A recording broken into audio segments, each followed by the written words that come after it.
All right. Wait, are we recording? iOS 13.1. Let's have a look and see if anything has changed. Okay, not a whole lot going on there. Let's look at our... Oh, really? Awesome, we got new icons for lights. It's only been about 3 years, but hey, I'll take it. See what else is new. Sweet, new icons for outlets. Awesome. Okay, so we don't have any new accessories there, but okay, I'll take it. Wait a minute, that means we get new icons for scenes too. Ah, damn it, Mom!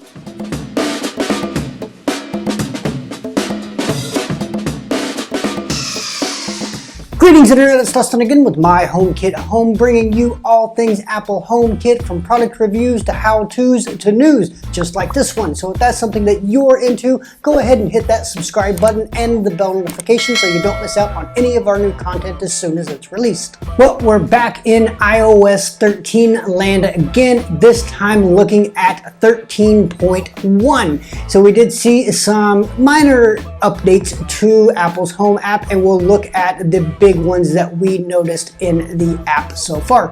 So without further ado, let's dive in. Under the People section of our home settings, we now have the ability to toggle our profile on a specific Apple TV. Now, I don't find this particularly useful because if I'm watching an Apple TV, I'll just toggle the profile from there, but this might be useful in the future for, say, shortcuts.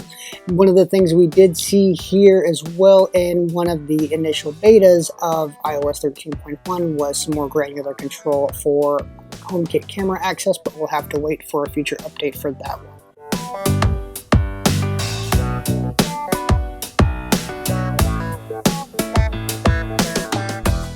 As we saw at the top of the video, we now have new icons. In particular, we have new icons for lights. So I wasn't really so concerned that they redesigned the icons. I just wanted more options, and now we have it. So we have options for light strips, recessed lighting, table lamps, standing lamps. We really got it all there, so that makes things a lot easier to identify. Along with light icons, we now have more internationally friendly icons for our outlets.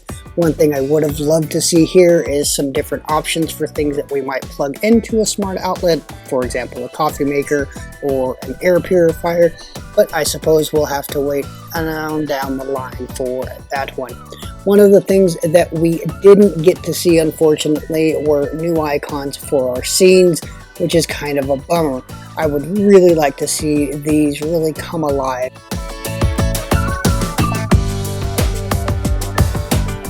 Last but by no means least is shortcuts integration. We now have the ability to convert HomeKit automations into shortcut automations. What this allows us to do is take our existing HomeKit automations, and as we can see at the bottom of our accessory list there, convert it to a shortcut. By tapping the plus button there, we can add any number of different options from apps and web services and all sorts of really powerful tools, and I think we're really going to start to see automation and really the smart home under HomeKit just take off from this particular point. One thing I do want to mention, however, is that we can only convert our HomeKit automations that use accessories. If the automation uses a scene, for example, let's look at the scene here. So if we tap on this automation, you can see that it does have our busted scene selected, but if we go down to our accessory list there and we scroll down at the bottom, we can see that our option for converting to a shortcut is not there. This is because we can add scenes to shortcuts themselves, so there's that sort of hiccup there, but nothing too crazy. I'm really excited about this, and we will be doing videos on this in the future. So iOS 13.1 came out of left field a bit. We saw the icons, which was a nice addition. I really appreciate that. We also saw the addition of automations for shortcuts, which is a huge deal and something that we will definitely be looking at in the future. Those two, along with the ability to toggle your profile on the Apple TV, make it a pretty decent update, I would say. But we still haven't seen any of the big updates that were announced at WWDC, like HomeKit Secure Video and router support. So be on the lookout for those within the coming year.